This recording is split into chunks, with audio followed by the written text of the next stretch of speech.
আজকের বিষয় 2018 সালে মির্জা ফখরুলের বলা একটা কথা নিয়ে। কথাটা গুরুত্বপূর্ণ, সেজন্য এতদিন পরে টাইনে আনতেছি। উনি বলছিলেন বিএনপি শরিয়া আইনে বিশ্বাস করে না। আমি এটা আগে দেখি নাই, দেখে কিছুক্ষণ থমাইরা বসে থাকলাম। আমি এই প্রচারটা করতে চাই নাই, কারণ আমি মুসলমান না। আবার মোদির ফুয়ারা এসে বলতে থাকবে, শালা মালবান, তুই কেন এই বিষয় নিয়ে কথা কইস? তুই বাংলাদেশের মুসলমানদের মনকে বিষাক্ত করে দিতেছিস, তুই দেশকে অশান্ত বানায় রেখা ইন্ডিয়া লাভ করে দিতেছিস, তুই শালা রয় রেজেন। কিন্তু বাধ্য এক করতে হইল, কারণ বাংলাদেশের মানুষ এক মহাবিপদের সামনে পড়ছে। এই সমস্ত ভীরু কাপুরুষ ইন্ডিয়ার পশ্চিমের সামনে নত জানু রাজনৈতিক নেতা এবং দলের নেতাদের কারণে। মির্জা ফখরুল যে বিয়া করেছিলেন সেটা শরিয়া আইনে না। কাজী অফিসে যে বিয়া হয় সেটা শরিয়া নিকার শর্ত পূরণ করে এবং একই সাথে রাষ্ট্রীয় আইনের স্বীকৃতি দেয়। অর্থাৎ কাজী অফিসের নিকা আসলে শরিয়া প্লাস সিভিল আইনের কম্বিনেশন। শরিয়া আইনে বিশ্বাস মুসলমানদের জন্য আবশ্যিক। একজন মুসলমান কোরআন এবং সুন্নাহ মানেন, মানেই তিনি স্বীকার করেন যে সেখান থেকে নির্গত আইনই তার জীবনের বিধান। অতএব শরিয়া আইন মানা মানে আল্লাহর পাঠানো আইনগত কাঠামোকে মানা। এটা কোনো বিকল্প বা ইচ্ছিক বিষয় না যে আমি বিশ্বাস করলাম বা বিশ্বাস করলাম না, বরং ইমানের অপরিহার্য অনুষঙ্গ একজন মুসলমানের জন্য। ইসলামের মতে শরিয়া আইন অস্বীকার মানে আল্লাহর সার্বভৌমত্ব অস্বীকার করা। এখন কেমনি মির্জা ফখরুল বলে যে বিএনপি শরিয়া আইনে বিশ্বাস করে না? এই যে এখন যে তারা বলে না যে মৌলবাদে তারা বিশ্বাস করে না, এটা ওই সময়ে দেওয়া সাক্ষাৎকারে আছে। মানে এটা এসে দিছিল ইন্ডিয়ান এক্সপ্রেসের সাথে, মানে ইন্ডিয়ান মিডিয়ার সাথে দেওয়া সাক্ষাৎকারে এই কথাগুলো বলছে। আপনি এই নিউজ দেখান যে কোনো ইসলামী আলেমকে, তিনি কইবেন মির্জা ফখরুল এইভাবে আল্লাহর আইনি কর্তৃত্বকে প্রত্যাখ্যান করছেন, কারণ এটা তাওহীদের মৌলনীতির পরিপন্থী। শরিয়া আইন মুসলিম উম্মার আইডেন্টিটি এবং ঐক্যের কেন্দ্র। বাংলাদেশে এলিটদের মধ্যে এমন একটা অবস্থা হয়েছে না যে ইসলামের নাম আসলে ভয় কুকড়ায় যায়, যেন মুসলমান হওয়াটা তার জন্য অপরাধ। পশ্চিমা রাষ্ট্র ব্যবস্থায় আইন হইল মানবীয় চুক্তির ফল, মানে সোশ্যাল কন্ট্রাক্ট। তাই সেটা পরিবর্তনশীল, ভগ্ন এবং বিভক্ত। কিন্তু মুসলমানদের একমাত্র নির্ভরযোগ্য আইন কাঠামো হইল শরিয়া আইন, যা কুরআন এবং সুন্নাহর সাথে সামঞ্জস্যপূর্ণ এবং উম্মাকে এক সূত্রে গাঁথে। তার মানে শরিয়া আইনকে অস্বীকার করা বা অবিশ্বাস করা মানে মুসলিম উম্মার ঐক্য, ইতিহাস, ন্যায় বিচার এবং বিশ্বাস কাঠামো সবকিছুতে আঘাত করা। দুনিয়াতে নানা আইনি ব্যবস্থা আছে যা এই বৈশ্বিক আইনি কাঠামো তৈরিতে সাহায্য করছে। যেমন ধরেন রোমান আইন, এখান থেকে আমাদের যে সিভিল ল এটা আসছে। কমন ল, এটা যে অ্যাংলো আমেরিকান ট্র্যাডিশন থেকে আসছে। ক্যানন ল, এটা খ্রিস্টান চার্চের আইন। এবং এই ক্যানন ল এরও ভূমিকা আছে বৈশ্বিক আইন কাঠামো তৈরি করার ক্ষেত্রে। প্রাচীন হিন্দু আইন, এটারও তো বৈশ্বিক আইন কাঠামো তৈরি করার ক্ষেত্রে ভূমিকা আছে। চীনা আইন, এটাও তো ভূমিকা আছে বৈশ্বিক আইন কাঠামো তৈরি করার ক্ষেত্রে। আন্তর্জাতিক আইন যেমন ইউএন হিউম্যান রাইটস বা জেনেভা কনভেনশন, এগুলো তো আইন। ইসলামী শরিয়া আইনও এমন একটা আইন যা সারা দুনিয়ার আধুনিক আইন কাঠামোর তৈরিতে অবদান রাখছে। কিভাবে আসেন দেখি। রোমান ল এবং আধুনিক পশ্চিম আইন শরিয়া আইন থেকে ধার করেছে। ধার বলবো না, চুরি করেছে। আসলে পরের জিনিস না কইয়া নিলে তো সেটা চুরি বলা হয়। অবশ্য অনেক জায়গায় তারা প্রত্যাখ্যান করছে, আমরা সেই বিষয়ে আসবো, সেগুলো বিস্তারিত আলাপ করব। কি কি গ্রহণ করছে আসেন সেটা দেখি। ইসলামী শরিয়া ওয়াকফ বা ধর্মীয় জনকল্যাণমূলক কাজে ব্যবহার করা হয় যেই সম্পদ, ব্রিটিশরা ভারত শাসনের সময় এই ওয়াকফ ব্যবস্থার ধারণা গ্রহণ করে, তা থেকে ট্রাস্ট ল তৈরি করে। ট্রাস্ট ল, আজকে যে ট্রাস্ট ল দেখেন এটা আসলে ওয়াকফ থেকে তৈরি করা। আপনি যে ট্রাস্ট আইন দেখেন এটা শরিয়া আইনের কপি পেস্ট। ব্রিটিশরা ভারত শাসনের সময় এই ওয়াকফ আইন বিশ্লেষণ করে। মূলত এটা স্যার উইলিয়াম জোন্স এবং হেনরি মাইন ওয়াকফের ধারণা থেকে ট্রাস্ট ল গড়ে তোলে। ট্রাস্টি এবং বেনিফিশিয়ারির সম্পর্ক অনেকটা ওয়াকফের কপি পেস্ট। বিশেষ করে চ্যারিটেবল ট্রাস্টের পারপিচুয়াল এন্ডাওমেন্ট ধারণা, এটা ওয়াকফ থেকে নেওয়া হয়েছে। পারপিচুয়াল এন্ডাওমেন্ট এটার মানে কি জানেন? জানেন না? আসেন এটা বুঝে দেখি। এটা হচ্ছে স্থায়ী তহবিল, মানে হলো একটা তহবিল বা ফান্ড যেটা কখনো শেষ হবে না। ধরেন আপনি একটা বড় অঙ্কের টাকা কোনো বিশ্ববিদ্যালয়, হাসপাতাল বা কোনো সংগঠনকে, প্রতিষ্ঠানকে দিলেন, কিন্তু শর্ত হইলো যে এই টাকা মূলধন হিসেবে সুরক্ষিত থাকবে, আপনি হাত দিতে পারবেন না, খরচ করা যাবে না। শুধু এই টাকা থেকে যে আয় হবে সেটা দিয়ে বিশ্ববিদ্যালয় হোক, হাসপাতাল হোক, প্রতিষ্ঠান হোক, এটা খরচ চালাবে। এরকম প্রচুর প্রতিষ্ঠান আছে। এইভাবে মূলধন কখনো শেষ হয় না, শুধু আয়ের অংশ ব্যবহার করা হয়। ফলে ওই প্রতিষ্ঠান চিরকাল, এটাকে পারপিচুয়ালি বলা হচ্ছে, চিরকাল এই তহবিল থেকে উপকৃত হতে পারে। এটা এক ধরনের চিরস্থায়ী সম্পদ যা দিয়ে কোনো প্রতিষ্ঠান প্রজন্মের পর প্রজন্ম ধরে লাভবান হয়। বাংলাদেশের সরকারের সাইজ তহবিল দিয়ে প্রতিষ্ঠান চালায় কিন্তু, যেমন বিআইডিএস। তো মির্জা ফখরুল কি ওই টাকা ফেরত চাইবেন যে এই টাকা তো ফেরত দাও?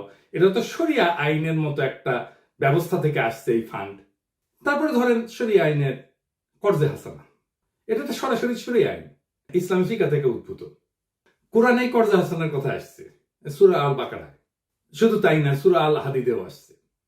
এর অর্থ হইল আল্লাহকে উত্তম ঋণ দেওয়া, মানে কারো উপকারে সুদমুক্ত ঋণ দেওয়া, যা পরে ফেরত নেওয়া হবে কিন্তু কোনো সুদ বা মুনাফা নেওয়া যাবে না। ইসলামে এটা একটা সাদকা জারিয়া বা অবিরাম সওয়াবের কাজ হিসেবে ধরা হয়। আধুনিক পশ্চিম আইনে কিন্তু এটা গ্রহণ করছে, যেমন মাইক্রোফিন্যান্স, জিরো ইন্টারেস্ট লোন। এমনকি কিছু খ্রিস্টান চার্চ, ইহুদি কমিউনিটি, নন প্রফিট প্রতিষ্ঠান interest free community loan fund চালায়। আপনি জিরো ইন্টারেস্ট লোন বলতে পারবেন, কিন্তু যেই আইডিয়া থেকে এই জিরো ইন্টারেস্ট লোন আসলো সেই শরিয়া আইনের কথা বললে স্যাট করে উঠবেন। শরিয়াতে আমানা বা বিশ্বাস ভিত্তিক সম্পদ রক্ষা একটা বড় দায়িত্ব। এটা একটা খুবই মৌলিক কনসেপ্ট শরিয়া আইনের। মানে এই বিশ্বাস, এইটা রক্ষা করাটা এটা দায়িত্ব, কিন্তু এটা অপরাধ না। কিন্তু রক্ষা না করলে, লঙ্ঘন করলে ক্ষতিপূরণ দিতে হয়। এটা ক্রিমিনাল অফেন্স না, ক্ষতিপূরণ দিতে হয়। পশ্চিমে এটা প্রতিফলন আছে ইকুইটি ল বা ল অফ ট্রাস্টে।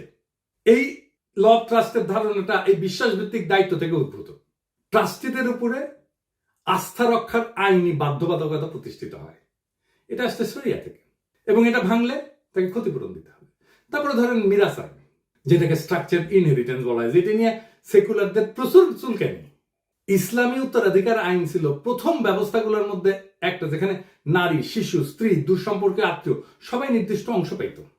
রোমান ল কিন্তু ছিল এটা পিতৃতান্ত্রিক, এটা নিয়ন্ত্রণ ছিল পিতৃতান্ত্রিক নিয়ন্ত্রণ ছিল। কিন্তু আধুনিক সিভিল কোড এবং ফ্রান্সে এই শরিয়া আইন থেকেই এই ধারণাটা নিয়ে কোড নেপোলিয়ান বা জার্মানিতে বিজিবি এই আইন তৈরি করা হয়। গণিত ভিত্তিক উত্তরাধিকার অনেকাংশেই এটা ইসলামী শরিয়ার কাছাকাছি।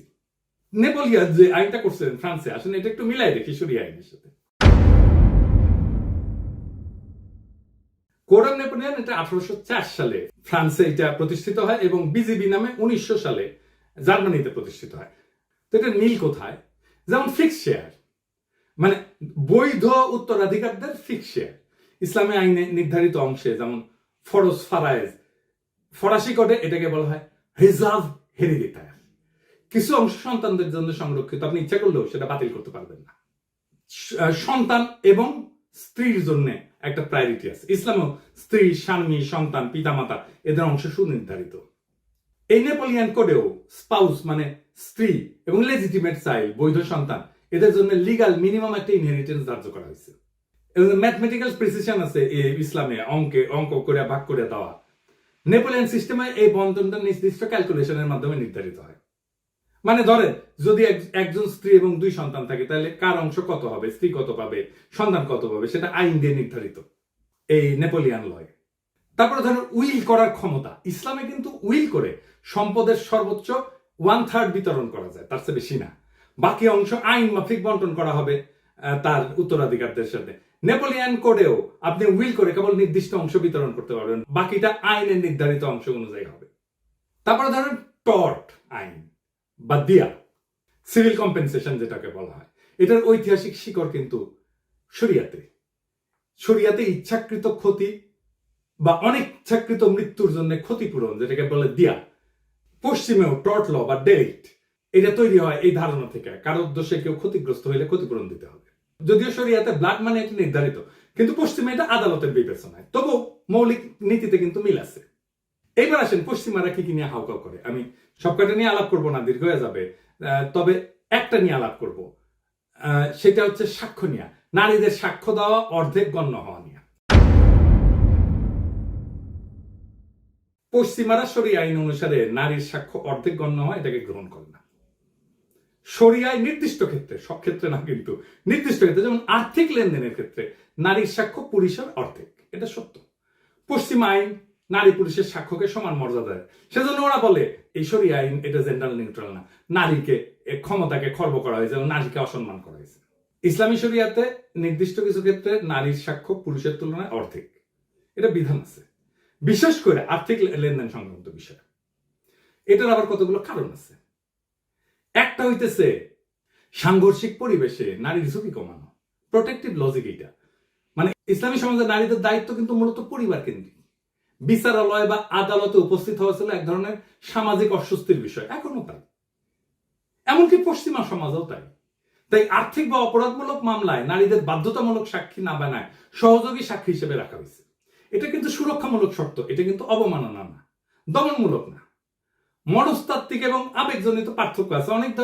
অনেকে বলেন, যেমন ধরেন সাধারণত নারীরা বেশি সংবেদনশীল হয়, আবেগপ্রবণ হয়, তাই কোনো চাপে বা ভুল ব্যাখ্যার ঝুঁকি থেকে দ্বিতীয় নারী সাক্ষী রাখার মাধ্যমে স্মরণ করে দেওয়ার একটা পদ্ধতি নির্ধারিত হয়েছে। এবং আমরা দেখবো যে আধুনিক পশ্চিমা আইনেও এটাকে অনুসরণ করা হয়েছে। আমরা একদম এটা মিলাই দেব। তো এইটা কিন্তু নারীকে অযোগ্য বলা না, বরং মানসিক এবং সামাজিক প্রেক্ষাপট বিবেচনায় ন্যায্যতা নিশ্চিত করার চেষ্টা। আর নারীর সাক্ষ্য তো সব ক্ষেত্রে অর্থিক না। যেমন ধরেন ধর্ষণ, প্রসব, নারীর শারীরিক অবস্থা ইত্যাদি ক্ষেত্রে নারীর একক সাক্ষ্যই যথেষ্ট। সুদ, চুরি, হত্যা এই সমস্ত অপরাধে সাক্ষ্য হয় গ্রহণযোগ্যভাবে, নিরপেক্ষভাবে। শুধুমাত্র আর্থিক চুক্তি এবং দলিল এই ক্ষেত্রে দ্বৈত নারীর সাক্ষ্য প্রয়োজন হয়। আরো কারণ আছে, যেমন নারীকে সাক্ষ্যদানে বাধ্য না করা, এটা হচ্ছে বার্ডেন রিডাকশন। এটার অর্থ কি? ধরেন ইসলামে সাক্ষ্যদানের দায়িত্বকে এক ধরনের সামাজিক এবং নৈতিক বোঝা হিসেবে দেখে। নারীকে এই দায় থেকে পুরোপুরি অব্যাহতি না দিয়া সহযোগী করে রাখার মাধ্যমে তার উপরে চাপ কমানো হয়েছে। ইসলামে কিন্তু সাক্ষ্য মানে শুধু বলা না, ইসলামের সাক্ষ্য হচ্ছে একটা কসম এবং দায়বদ্ধতা, শাহাদা। ভুল সাক্ষ্য দিলে গুনাহ হয়, শাস্তিযোগ্য এটা। অর্থাৎ নারীর উপরে কম দায় চাপায় তাকে আইনি ভুলের ঝুঁকি থেকেও সুরক্ষা দেওয়া হয়েছে। এটা এক ধরনের রহমতমূলক বিধান। এটাকে লিঙ্গ বৈষম্য বলবেন? নারী সর্বক্ষেত্রে তো অর্ধেক না, ক্ষেত্রে ক্ষেত্রে নারী একক সাক্ষী হইতে পারে। এটা নারীর অযোগ্যতা প্রমাণ করে না, নারীর জন্য আলাদা সামাজিক ভূমিকা এবং দায় বিবেচনা কইরা এটা নির্ধারিত করা হয়। এটা আধুনিক মানবাধিকার পরিপন্থীও না, বরং ইসলামে কিন্তু সমতা না, ইসলামে বলা হয় জাস্টিস, ন্যায় বিচার, ইনসাফ। তাই সবাইকে সমান বলা না, উপযুক্ত দায়িত্ব দেওয়াটাই উদ্দেশ্য। আসেন আরেকটু বুঝে দেখি ইসলামের ধারণার আরেকটু গভীর দর্শন নিয়ে আলাপ করি। ইসলামের ন্যায় বিচার মানে সবার সাথে একরকম আচরণ না, বরং যার যা দায়িত্ব তার জন্য সেই অনুযায়ী বিধান। তাই সাক্ষ্য দেওয়ার দায়িত্ব প্রেক্ষাপট ভিত্তিক ভাবে নির্ধারিত। ইসলামী সমাজে আদিকাল থেকে সমাজে আদালত ছিল হিস্টোরিক্যালি পুরুষ শাসিত, কঠোর এবং জনসমাগমপূর্ণ স্থান। নারীদের জন্য আদালতে গিয়ে অচেনা পুরুষদের সামনে যুক্তি, স্মৃতি, প্রশ্নোত্তর, জেরা এই সমস্ত ছিল সামাজিকভাবে অস্বস্তিকর এবং সম্ভাব্য অপমানজনক। তাই শরিয়া বলছে যে একজন নারী একা সাক্ষ্য না দিয়ে আরেকজন নারী থাকুক, যেন ভুল হইলে সে স্মরণ করাই দিতে পারে। এটা নারীর জন্য মানসিক সুরক্ষা। আমরা আগে আলোচনা করছি আইনি দায় এবং পাপের ঝুঁকি থেকে সুরক্ষা। মানে ইসলামে তো সাক্ষ্য দেওয়া মানে শুধু তথ্য দেওয়া না, এটি ইমানের অংশ এবং কসমের মতো গুরুত্বপূর্ণ। মিথ্যা সাক্ষ্য বা ভুল তথ্য দিলে সেটা গুনাহ এবং সামাজিক আইনি অপরাধ। তাই নারীর উপর একা সাক্ষ্য দেওয়ার ভার না দিয়ে তার পাশে আরেকজন নারী রাখা হয়েছে, মানে কেউ ভুল করলে যথাযথ সংশোধন হয়। এমনকি গবেষণাও দেখা গেছে যে নারীরা সাধারণত ব্যক্তিগত স্থিতিতে ভালো হইলেও নির্ভুল সংখ্যাগত তথ্য বা দীর্ঘমেয়াদী ডিটেল বিষয়ে ভুল করার সম্ভাবনা পুরুষের চেয়ে বেশি, বিশেষ করে পূর্ব আধুনিক সমাজে। তাই জটিল আর্থিক বিষয় বা দলিলের ক্ষেত্রে এক নারীর ভুল হইলে আরেকজন তাকে রিমাইন্ড করতে পারে। এটা মানবিক এবং প্রামাণ্যমূল্য সুরক্ষা। তারপরে সামাজিক সম্মান রক্ষা। একজন নারীকে আদালতে একা পাঠায় পুরুষদের মাঝে দৃষ্টির কেন্দ্রে দাঁড় করানো সমাজে তার ইজ্জত, পর্দা, সম্মান ক্ষুণ্ণ হইতে পারত। তাই শরিয়া বলছে যে তিনি একা না যান, পাশে আরেক নারী থাকুক। এটা সামাজিক এবং সাংস্কৃতিক সুরক্ষা নিশ্চিত করবে। আবার দেখেন পুরুষরাও কিন্তু শরিয়া আইন অনুযায়ী একা সাক্ষ্য দিতে পারেন না কিছু কিছু ক্ষেত্রে, যেমন ব্যভিচার। এর জন্য 4 জন দরকার সাক্ষ্য পুরুষের। তো নারীর সাক্ষ্যের মূল্য নাই এই কথাটা তো খোদা শরিয়া বলেনি, বরং ক্ষেত্র বিষয়তে ন্যায়পূর্ণ, ভারসাম্যপূর্ণ করছে। এখানে নারীকে দুর্বল বা অযোগ্য ধরে নেওয়া না, বরং তার সামাজিক অবস্থান, মানসিক চাপ, ধর্মীয় দায় এবং সম্মান সবকিছুকে সম্মান করে তাকে একা না সহযোগী রেখে সাক্ষ্যদানে যুক্ত করা হয়েছে। এই যে ইসলামী শরিয়ার একটা ব্যতিক্রমী দৃষ্টিভঙ্গি নারীর প্রতি, এইটা আধুনিক আইনি কাঠামোর জেন্ডার নিউট্রাল ইকুয়ালিটির ধারণা হচ্ছে কনটেক্সচুয়াল জাস্টিসে এখানে বেশি জরুরি। এমনকি ফেমিনিস্ট আইন বা আমাদের নারীবাদী আইনের কোন ধারণার সাথে শরিয়ার কোন কোন বিধান সমান্তরাল বা সমরূপ। আমরা তো বলছি যে ইসলামী শরিয়া অনুযায়ী আর্থিক চুক্তিতে দলিল সংক্রান্ত সাক্ষ্যে নারীর একক সাক্ষ্য নেওয়া হয় না, 2 জন নারীকে সাক্ষ্য দেওয়ার বিধান আছে। এই সুরক্ষার ধারণাটা আধুনিক ফেমিনিস্ট লিগাল থিওরির অন্যতম গুরুত্বপূর্ণ ধারণা। সাবস্টেনশিপ ইকুয়ালিটি এইটার সমান্তরাল। সাবস্টেনশিপ ইকুয়ালিটি কি বলে? আইনি সমতা মানে সমানকে একভাবে দেখা না, বরং প্রেক্ষাপট বুঝে ন্যায্য আচরণ। একই কথা তো শরিয়া বলছে। শরিয়া তো নারীর সাক্ষ্যকে মূল্যহীন করেনি, বরং প্রেক্ষাপট ভিত্তিক সাক্ষ্য প্রমাণ প্রক্রিয়ায় তাকে একটা নিরাপদ কাঠামোর মধ্যে রাখছে। আধুনিক ফেমিনিস্ট আদালতও আজকে ভালনারেবল উইটনেস অর্থাৎ নারীদের জন্য একই রকম সুরক্ষামূলক কাঠামো আছে। যেমন ধরেন উইটনেস অ্যাডভোকেট সাপোর্ট, নারী সাক্ষীকে ভয় মুক্ত রাখার জন্য একটা বিশেষ প্রক্রিয়া। বাংলাদেশেও এই আইন আছে, সাক্ষী সুরক্ষা আইন। তারপরে ফেমিনিস্টরা বলে ট্রমা সেনসিটিভ কোশ্চেনিং বা ক্লোজড কোর্টরুম প্রসিডিওরস, শরিয়া বিধানে নারী যেন একা সাক্ষ্য না দেয়, ভুল হলে অপর নারী যেন স্মরণ করে দেয়। এই ব্যবস্থাটা সরাসরি কিন্তু সমান্তরাল। ভিকটিম সাপোর্ট অ্যাডভোকেট থাকে কিন্তু ফেমিনিস্ট এই আইনে, আধুনিক আইনে, এই ব্যবস্থার সাথে। এবং আদালতের পরিবেশ, বিশেষ করে পুরুষ প্রধান বিচার ব্যবস্থায় নারীদের জন্য অস্বস্তিকর জন্য রিট্রমাটাইজিং হইতে পারে নারীদের জন্য এখনো পর্যন্ত পশ্চিমা আদালতে, বিশেষ করে যাদের যৌন সহিংসতার অভিজ্ঞতা আছে। সেই জন্যই ফেমিনিস্ট জুরিসপ্রুডেন্স বলে এই সমস্যাটাকে judicial gaze and retraumatization of female witness. তাই পশ্চিমা আদালত আজকে অনেক জায়গায় নারীদের জন্য রিমোট টেস্টিমনি বা ভিডিও বেস ডিপোজিশন এই ব্যবস্থা চালু করছে। ভিডিও বেস সাক্ষ্য, এটা আগেই সাক্ষ্যটা রেকর্ড করা হয়, এটা চালানো হয়। শরিয়া এই সমস্যাকে অনেক আগে থেকে উপলব্ধি করিয়া নারীদের আদালতে একা সাক্ষ্য দেওয়া থেকে রক্ষা করছে এবং তাকে সহযোগী সাক্ষী বানায় তার মানসিক চাপ হ্রাস করছে। এটাও এক ধরনের পুরানো ট্রমা ইনফর্মড প্রসিডিওর। শরিয়া নিয়ে তো আমরা দেখছি নারীর উপরে কম চাপ দেওয়া হয়েছে, তাকে দলগত সাক্ষ্য প্রদানে একটা সুযোগ দিয়া। এই বিষয়টা মডার্ন ফেমিনিস্টরাও প্রতিফলিত হয়, যে burden minimisation for vulnerable groups. তারা বলে মানে সাক্ষ্যদানে যে চাপ তৈরি হয় সেটা লিঙ্গ, পেশা, সামাজিক অবস্থান অনুসারে হালকা করে দেওয়া, এই নীতি শরিয়া বহু শতক আগেই প্রয়োগ করছে। এবং পশ্চিমে দেখেন এই জন্যে এই নারীদের জন্য pre recorded video testimony, legal protection shield, এমনকি ফিমেল ফ্রেন্ডলি জাজ বেঞ্চ চালু করা হয়েছে। আর শরিয়া তো সেই 1400 বছর আগে নারীদের কোর্টরুম ট্রমা থেকে বাঁচাতে বলছে রে ভাই। এই কোর্টরুম ট্রমার কথা তো 1400 বছর আগে বলছে, এইটা এখন অপরাধ হয়ে গেছে। তো এই নীতির মূল কি লক্ষ্য হইলো? এটা নারীর বিরুদ্ধে তো না, তার জন্য সাপোর্টিভ লিগাল স্পেস নিশ্চিত করা। এমনকি আমেরিকাতে অনেক রাজ্যে, বিশেষ করে এই যে ডোমেস্টিক যে ভায়োলেন্স, এই মামলায় নারীরা আদালতে না গিয়ে ভিডিওর মাধ্যমে সাক্ষ্য দিতে পারে এবং তাদের জন্য ভিকটিম লেয়াজও অফিসার থাকে যে তার পাশে দাঁড়ায় থাকে সবসময়। আধুনিক ফেমিনিস্ট আদালত এখন নারীর কথা বিশ্বাসযোগ্য করার জন্য তাকে অতিরিক্ত সাহায্য দিচ্ছে, অথচ ইসলাম এই প্রয়োজনটাকে অনেক আগে চিনতে পারছিল, তবে ধর্মীয় ভাষায় এবং নৈতিক কাঠামোতে বলছে। তাই ইসলামের শরিয়ায় নারীর স্বাক্ষর বিধান এটা জেন্ডার বিভাজন নাকি আধুনিক ফেমিনিস্ট লিগাল রিফর্মে যে সমস্ত gender sensitive trauma award equity based আইনি কাঠামো ব্যবস্থা তৈরি করছে সেটার মতোই সেটা অনেক আগে সেই রাস্তায় হাঁটছে, কেবল তার ভাষা এবং দৃষ্টিভঙ্গি ছিল ধর্মীয়। এইটাই শরিয়ার প্রেক্ষাপট ভিত্তিক ন্যায়ের শক্তি। আর উল্টা বুঝলি রাম, যার জন্য অ্যাপ্রিসিয়েশন পাওয়া দরকার ছিল সেটা দিয়া আপনারে ইন্ডিয়া বাড়ি যাবে। আর আপনি মুখ বুঝে শোনেন, মির্জা ফখরুল যদি শরিয়া নিয়ে ডিটেলস গুলো জানতেন তাহলে তো বেকুবের মতো উত্তর দিতেন না। উনি কি বলতে পারতেন না নন মুসলিম দেশগুলোর তালিকা যেখানে শরিয়া আইন আংশিকভাবে চালু আছে, যেমন ইথিওপিয়া, এটা তো খ্রিস্টান সংখ্যাগরিষ্ঠ দেশ, মুসলিমদের জন্য পারিবারিক আইন এবং উত্তরাধিকার শরিয়া আইন মোতাবেক চলে। এমনকি ইসরায়েলে, এটা তো ইহুদি সংখ্যাগরিষ্ঠ, মুসলিম নাগরিকের পারিবারিক এবং ব্যক্তিগত আইনে শরিয়া আদালত চলে ইসরায়েলে, এটা সরকার অনুমোদিত। এমনকি ভারতে এটা মুসলিম পার্সোনাল ল আছে না, বিয়া, তালাক, মোহর, মিরাজ, এই সমস্ত এটা আইনে স্বীকৃত। সিঙ্গাপুরে, এই যে সিঙ্গাপুরে, এটা তো বৌদ্ধ খ্রিস্টান সংখ্যাগরিষ্ঠ, এখানে শরিয়া কোর্ট আছে মুসলিমদের পারিবারিক বিষয় বিচার করার জন্য। কেনিয়া, এটা খ্রিস্টান সংখ্যাগরিষ্ঠ দেশ, এখানে খাদি কোর্স আছে মুসলিম পারিবারিক উত্তরাধিকার আইন নিয়ে রায় দেয়। ফিলিপাইনে ক্যাথলিক সংখ্যাগরিষ্ঠ দেশ, এটা মুসলিম স্বশাসিত অঞ্চলে শরিয়া আদালত কার্যকর আছে। এমনকি ইউকেতে, যুক্তরাজ্যে, এটা তো খ্রিস্টান সংখ্যাগরিষ্ঠ দেশ, এখানে শরিয়া কাউন্সিল আছে, ইসলামিক ট্রাইব্যুনাল আছে, এটা ঐচ্ছিক পারিবারিক সালিশ হিসেবে এটা ইউজ করতে পারে, ব্যবহার করতে পারে। অস্ট্রেলিয়া, এটা তো খ্রিস্টান সংখ্যাগরিষ্ঠ দেশ, এটা মুসলিম কমিউনিটির মধ্যে শরিয়া ভিত্তিক মধ্যস্থতা, এটা নন বাইন্ডিং, এটা চালু আছে।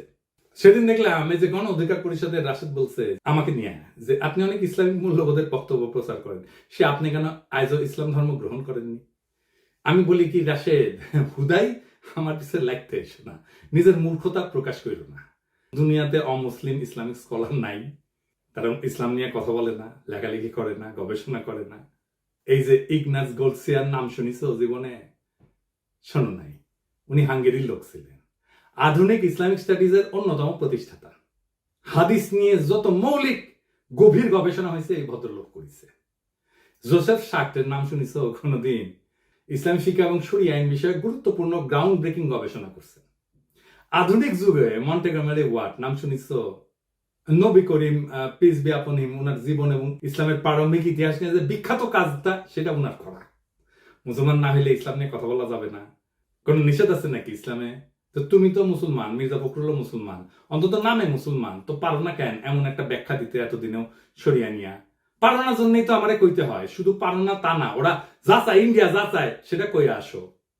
রাজনৈতিক দল করছো, দূতাবাসের তো দাওয়াত টাওয়াত দাও, তো সবাই ডাকো একদিন দেখি হোটেলে, গণ অধিকার পরিষদের তরফ থেকে, খরচ আমি দিমু, বলো আমরা সরিয়া নিয়া গণ অধিকার পরিষদের অবস্থান ব্যাখ্যা করব, তারপরে সেটা ভিডিও করো, তুমি নিজে করো, দেখি কেমন পারো। আমি কেন মুসলমান হই না তার আগে দেখাও তুমি কোন মাপের মুসলমান হইতে পারছো। এটা একটা মুসলমান প্রধান দেশের রাজনৈতিক দলের নেতা হিসেবে তুমি কতটা যোগ্য সেটা প্রমাণ দাও আগে। তোমার মুসলমানদের ধর্মীয় আত্মপরিচয় রক্ষার, সাংস্কৃতিক পরিচয় রক্ষার পর্যাপ্ত ইসলামী জ্ঞান আছে কিনা তার পরীক্ষা দাও আগে দেখি। আমি তো চুপ হয়ে যাইতেই পারি যে কোনো সময়, কিন্তু দেখি তোমার হ্যাডম কেমন, তোমাদের হ্যাডম কেমন, দেখতেছি তো হ্যাডম। বাংলাদেশে 82% মানুষ সরিয়ে আইন চায়, জানো এটা? এটা 2015 সালের কথা। কেন চায়? তারা মুসলমান তাই চায় না, তারা এই জন্য চায় যে সমাজে ইনসাফ লাগে, তাছাড়া রাষ্ট্র চলে না, রাষ্ট্র টিকে না।